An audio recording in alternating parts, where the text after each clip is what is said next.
Hi everyone, welcome back to another development log on Nomad, a passion project game I've been developing for a few years now. So this is the fourth time I'm updating in video form. I've shared things to other social media sites, but I haven't done a commentary recording up until now, since 9 months ago. And the game has changed dramatically since then, but has retained a lot of the same core ideas that I had worked in originally. So let's get right to it. We'll get to these guys in a minute, but one of the biggest things I want to show you is how we have a whole new parkour free running system.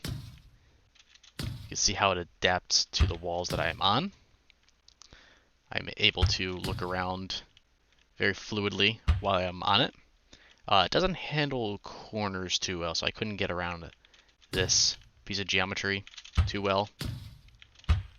But well, helps. It works a little bit, but it is something I would like to investigate in the future, is making that process a little easier right there. But yeah, you are able to jump off of walls, wall run the entire way. You can go forward and backward. I currently do not see any problem with being able to go back and forth. I've been having quite a lot of fun with that system. So very highly inspired by Titanfall. That is now in the game. It works. It is agnostic to most surfaces you could be on. There might be some constraints in the future regarding what you can and cannot wall run on, but for the most part right now it works on pretty much every surface that isn't an enemy or something that wouldn't make sense to wall run on. Second off, we have crouching, and by extension we have sliding. So crouching, not really that big of a thing. It does give me an extra variable to work with weapons, which I will be showcasing shortly. But crouching, like I said, evolves into sliding with some forward momentum. Very Titanfall inspired, as you can see. It wears it on its shoulder, or sleeve, very prominently. And you cannot really slide up inclines too well. But if you come down on a decline and you get some speed, you could definitely get some distance. So once I get some free running maps in, I'll be tweaking this value a little bit more. But for right now, I think it looks pretty good because this is a pretty good amount of distance for sliding. So I'm pretty happy with where this mechanic has gone. All in all, there is a big improvement to the movement system in allowing you to gain and maintain some momentum while you traverse a map. Now this map isn't really good for showing this off because it was designed to take full advantage of the movement system, in contrast to the old map, which was only half designed with the movement mechanics in mind. So this map is being outgrown as well as the game continues to develop. So we'll get onto the weapons and functions now. Sorry, weapons and functions. So if I tab here, you're going to see that I have in the corner here, which isn't very visible because I haven't fully finished the design of this area yet. I have 5 guns here, and these would be the only ones that currently I'm allowing in the game. There are another 4 or so that I don't have the player allowed to take right now because they are in need of a redesign, because I have a new core philosophy that I am designing all guns alongside, and they also just need to be fixed in general, because I am doing a complete gameplay or gunplay pass right now. So the Absolution Shotgun is the one you're seeing right now. It's a pump action shotgun, pretty standard stuff there. The Intruder Assault Rifle, the Kinesis Plasma Rifle, the Flurry Submachine Gun, and the Outlaw Magnum. So I'm in the midst of going over all these weapons and giving them a huge redesign with, I would compare them to MOBA champions. So what that means is every single gun, or actually a closer comparison would be Apex, most likely. So every single gun has at least a passive. It could have multiple passive, I guess you could say, perks associated with it. And then it has its alternate fire, which altogether work in tandem to create a certain playstyle and ways you're going to look for opportunity to use a certain weapon and make it strong in a certain scenario. So the Absolution is supposed to be the king of just dealing high damage, and it's also got a little bit of conditional area of effect damage. So if I shoot, you can see it's a very primitive implementation right now, but I have spikes that lodge themselves into whatever they hit, and you can see I actually took some damage from that. So you fire spikes out, and they will, well, that's not the direction I wanted them to go in. They kind of pulled together when they were in the air. But yeah, you can see it kind of telling its story for itself is whenever it explodes, or the spike explodes that lodges into the enemy, it will launch them upwards. The upwards bit is something I am wondering if I want to keep. I'm just experimenting and seeing where it goes. That's actually where everything is right now, but definitely liking things so far. So another thing is that you can actually, so this is I'm currently calling it a flak slug. So if you hit the enemy with this, and then you were to shoot it, you'll notice that it detonates sooner. Also, there should be damage numbers going up, but I'm currently working on a critical hit system, so I've missed a couple of spots in terms of tying up all the loose ends when it comes to the damage system. But you can see that if I just shoot like normal, that we have all these damage numbers coming out. You can see an occasional crit. Actually, you saw one a few seconds ago.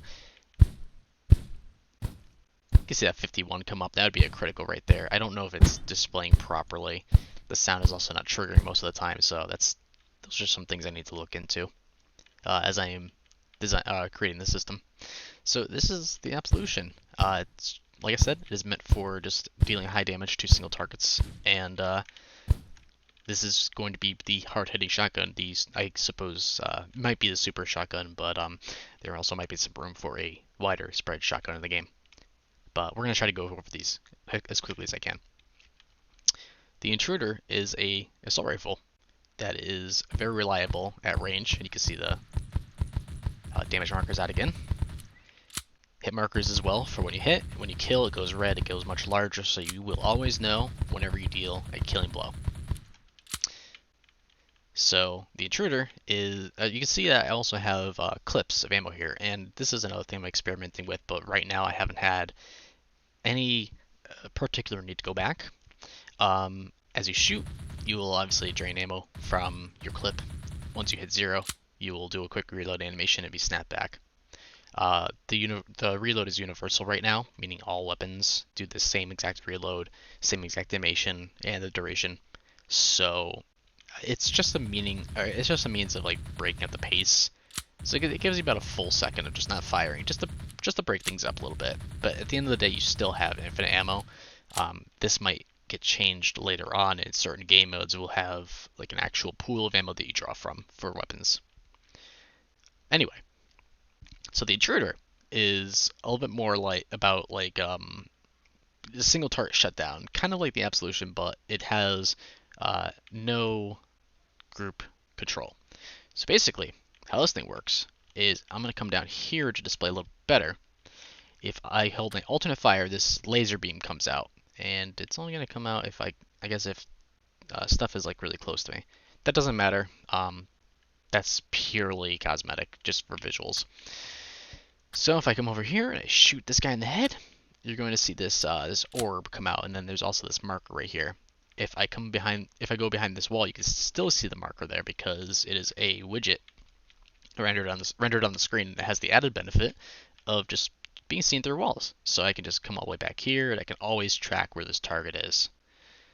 So the Intruder is really good at marking targets that you do not want to lose track of and always knowing where they are. If you were to, put a couple markers on there, you could see everything. You could see pretty much if the target is moving or not, and that's not really an intentional thing. That's just how it happens to work. But what this is it's actually it's a weakness. Exposed weakness would be the name of this. And if you shoot this, you'll actually do, I believe it's critical damage to the enemy. It's not just on this weapon though. If you take out like the Absolution and do it, you will do immense damage to the head. So as long as you are hitting this orb, you will deal critical damage to the enemy. So it rewards you for tagging an enemy, and you have to tag an enemy. You can't just do it on anything. But for three shots of your mag, which really isn't a big deal with how it all works, you can very easily just plant a few of whatever into them and blast away. Track things through walls, just like that. The Kinesis is in the middle of being reworked. The values are not at all where I like them to be right now, but I think the concept is here.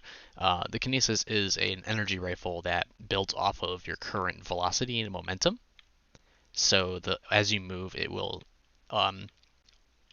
gather your energy from kinetic movement, and it will add it to the gauge below the ammo counter right there. And if we stop, you're going to notice it decays. So you want to keep moving, because the weapon, Kinesis, is built off movement. So why do I care? Because if you shoot it, and you can't, yeah, this is one of the consequences of my health damage type thing I did. So it'll damage everything in this area of effect, and you can see that lower levels create these really weak projectiles.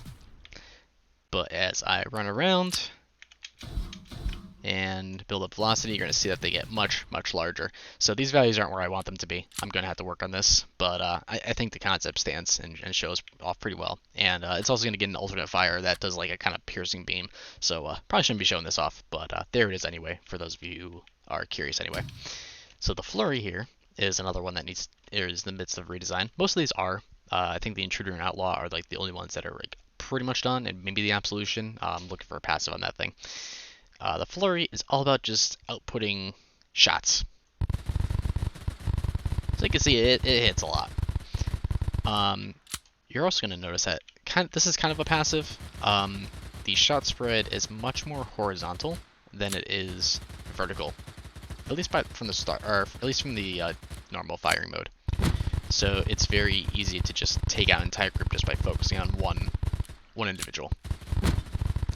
While you are using the flurry, your movement speed is increased by a percentage. I think it's about 10, 15, 20%, something like that. I know it's a big margin, but it is increased. So you can see like me moving like this versus, yeah, it's not that big of a change, but trust me, it is there. So the alternate fire to this is just a much wider burst of bullets, and so where we have a horizontal spread here, we have a full spread with the alternate fire. And this is supposed to be helpful for just hitting literally anything in front of you. I also made the bullets bigger in this mode, so you are more likely to just hit targets in general with that. We also have a large size here of, large magazine here, so you can put a lot of fire in targets. So yeah, it chews through things. Hardly reliable at range. You are not going to pull off shots very well back here, for example. So this, you want to get really in the face of your opponents to do anything. And finally, for now, we have the Outlaw. So this is actually kind of a rebirth of the pistol I had way back when. You guys didn't see the very first iteration of this game. You saw like the second iteration. But the pistol is kind of like the spiritual successor to that iteration. So basically, this is a high damage weapon. And ideally you want to be hitting stuff in the head with this, because it has the highest single shot damage of anything in the game. So for one hit, it will do the most damage. That does not mean that like one burst from the absolution can't beat it, but that one precise shot does the most in the game currently. And also, these shots go through protections that the enemies might have. If I do armor, which I think I might be doing later on, this will definitely go through armor or a percentage of it, or destroy it, or the above. But I have these enemies guardians currently that basically like they use nanobots to lessen the blows of your hits, and since these projectiles just go too damn fast, they can't intercept them in time, and therefore your shots will do full damage to those targets affected. We'll see that in a minute. There's so much to go over in this video, so it's going to be a little bit longer than I would like it to be. Alternate fire on this, there's nothing yet. Just the standard fire, but we get a little bit of zoom, so maybe a little easier to fire. And I might actually increase the zoom a little bit if I determine that this is fine for the gun. But the passives are where this gun shines the most. So this is kind of like a cowboy gun, sort of. Outlaw should give it away. So whenever you kill something, you will always get a item drop, and in this case, it'd be a health drop. And you can see that reloaded. The reload for a pistol doesn't make any sense, but like I said, it is a universal reload, so that is what we have right now. So you'll always get a item drop whenever you kill something with this. The catch is if you critically damage something and kill it, you'll get a much more valuable one. You can't see that visually, but it gets multiplied by about 3, so you would regenerate 3 health from every one of these orbs.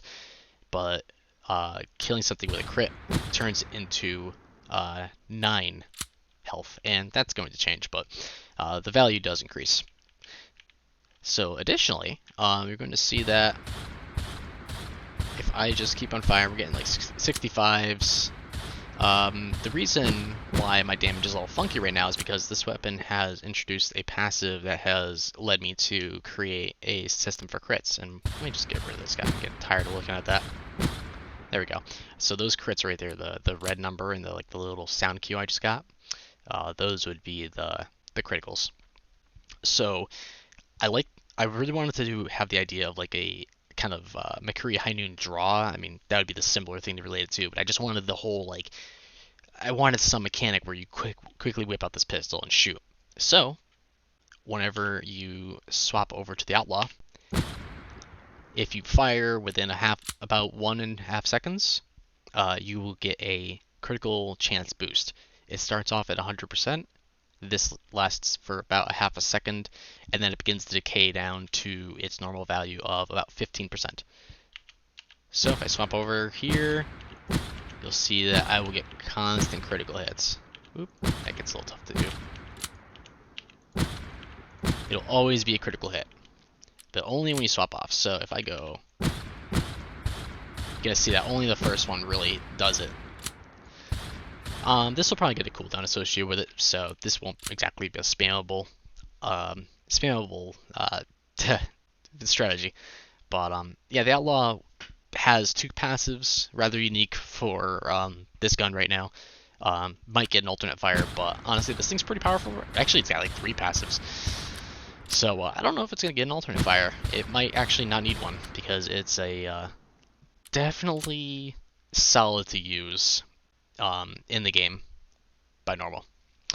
Alright, so we're about like, I don't know, 14 minutes in if the survive timer is it's pretty much accurate, which it is. So we're going to get into functions a little bit, and we're going to try to go over this quickly here. So I've limited the functions right now because a lot of them are broken, a lot of them need to be updated, a lot of them need to be redesigned. Currently, this roster is working mostly. I still need to fix magnetize a little bit. It's not working entirely the way I want to, in terms of some flexibility issues, but the concept is there and it's apparent. But we're just going to go through and show everything. So the healing ability from a long time ago is Surge. So if I hit Q, we are going to go into a super hot mode. So if I walk around, you're going to see that we get pretty much to normal time. But if I stop moving, everything's in slow motion. So you can use this to line up your shots and get around things. So I know in Surge mode, you will have brain fart. You'll have better air control, and you also instantly load all your weapons, just to make sure that you can fire again. And by load, I mean you're ready to shoot again. So if I go up here and then I hit Surge, you can see that I can move around pretty freely, line up a shot, and just in general lets you line up some pretty crazy things that might be difficult to do otherwise. The next one on the list would be Magnetize. This is finally working as I intended. Besides a couple of extra things here. But whenever you fire it, anything in the radius will get picked up. And additionally, oop, oh no, it went away. I have recharging fast, so that's cool.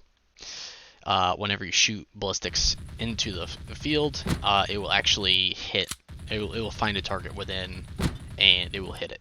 So this would allow you to fire this and attack around corners. You can hear that I'm actually getting some crits in on there. So this is rather useful for playing very safely. But that's not all it does. A magnetize is also good for traversal. It's kind of like a grappling hook. So if I jump off here, throw that, you can kind of see how it boosted me up a little bit, or boosted me forward rather. So if you use it correctly, or if you plan around it, like right there, you get a little bit of a grapple hook effect. So it's pretty neat.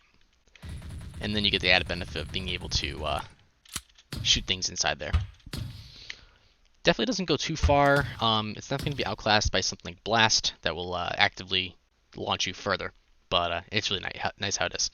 And then we have Dash on the left shift, which basically just grants you a burst of movement in a particular direction. Works in air, works out of air. Also negates your Z velocity, your falling down velocity when you use it. As you can see right there. So it's really good for just repositioning yourself really quickly. Pretty much works like it does in Doom. So, last two would be Blast and Barrier. So Blast is also in a similar situation like Magnetize, where it's not entirely working, but we're getting there. But Blast is the same as it has been, except for the addition of a little bit of hang time, a little bit of extra pull, you could say, or push up rather, that keeps things in the air for a little bit longer. You can see right there. I laid it as kind of a trap mine, and that's the problem I'm having right now. Is if I was to trigger it again, I get 2 activations instead. So if I hold one, I can actually lay it down as a trap, and then I fire it, and I will get launched away. But the other one fires, and I am looking for ways to get around that. It's just coding nonsense. And last, but certainly not least, we have the Barrier, which goes out kind of like a Sigma shield and from Overwatch. And this will block all projectiles. I'm actually not sure if it blocks my own projectiles. It probably should. No, it doesn't. Okay, cool. Well, this will block anything that is not on the ground from passing through it. And in Nomad's case, this actually allows me to wall run on it, as you can see right there. So if I was to cast it out there, I could just wall run right on this and invent my way around the battlefield a little bit more. Doesn't last for nearly as long as I wanted it to. There's just something wrong in the code there. So, typical story. But that is all the functions that are currently available in the game. So, with that out of the way and roughly 20 minutes into the video, let's take a quick look at the combat, yeah? So, endless spawn random, and let's start. So I've been trying to craft this game with a lot of variety in mind, and I feel like I've gotten there. You can tell that there's, I mean, you can obviously see that none of the enemy AI is still lacking a lot. They're still fairly basic. I haven't dedicated a large portion of time to just straight up focusing on AI yet, so we're getting there. But we definitely need to take another look and make some adjustments, improvements, get them going. You can also see that I have some flying enemies in this game. These are just drones. They do very, very little damage, but they fire bursts of projectiles at you. They are swarmer class enemies that aren't too difficult to kill, but they will definitely wear you down over time, and they're very good at just finding you and flushing you out. They're just always flying in your general direction, so they're going to catch up to you eventually. These red orbs are actually homing rockets that they're firing at you. Very hard to tell right now because of what am I getting messaged about? Very hard to tell because they don't have any assets attached to them, but they're there. And the Guardians, these guys with the spheres, here, actually reduce the amount of damage they take by a large portion. So they take about 80% less damage or so. I'm going to debug mode this so I don't get killed. And it will only be active while the backpack is on the enemy, and then when it's gone, they will take full damage. So the Outlaw is really useful against these guys because they'll actually do full damage. It will completely ignore this. So you see, if I destroy this box, he is still taking full damage. So 65, destroy the box, another 65. So he takes full damage. The Outlaw ignores that. Yeah, so that's pretty much where everything has gone over the past 9 months. This game is extremely different from how it was before, and I'm very proud of where it's gone. But at the very same time, there's still a whole lot more to do. I don't think this is technically one of those projects that I don't think I'll ever be done with, because I'm taking it rather seriously from a design perspective, and I want it to be as entertaining, as dynamic, and open to be changed as possible. So designing these systems and making it all work has been a challenge, but we are absolutely making headway towards a hopefully fantastic game. But I've rambled on long enough. This video is definitely a lot longer than I wanted it to be. So thank you for those who have, I guess, stayed interested or are interested. Possibly some more devlogs in the way. So thanks for your interest. I will leave some links in the description for y'all to check out if you want to stay up to date with this project. But until then, I'm gonna get myself killed. Take care, everyone. I appreciate you watching.